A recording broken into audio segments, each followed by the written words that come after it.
Hi guys, welcome back to my another video. জীবনে ছাড়ি না, শুধু বলি। তো আজকে আমরা অনেকদিন পরে উল্টো রথে বেরাচ্ছি। এবার আমাদের গ্রুপে তো দুজনে বিয়ে হয়ে গেছে,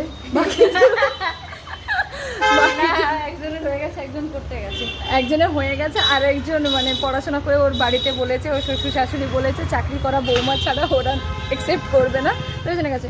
আমাদের তো কোনো প্রবলেম নেই, এ তো অলরেডি চাকরি করে, আমি তো বেকার নাল্লা বেরোজগার। তুই যে বললি গভর্নমেন্ট জব চাই তোর শাশুড়ি, হবে এখন নয়, কিন্তু আজকে এই যে গভর্নমেন্ট জব বালিকে নিয়ে যাচ্ছে কেন, খাওয়াবে, ঘোরাবে, উল্টো রথে রথ টানাবে।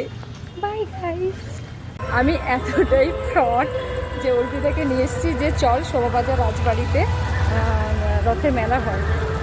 কেমন লাগলো রথের মেলা? আসলে ওখানে কিছুই হচ্ছে না।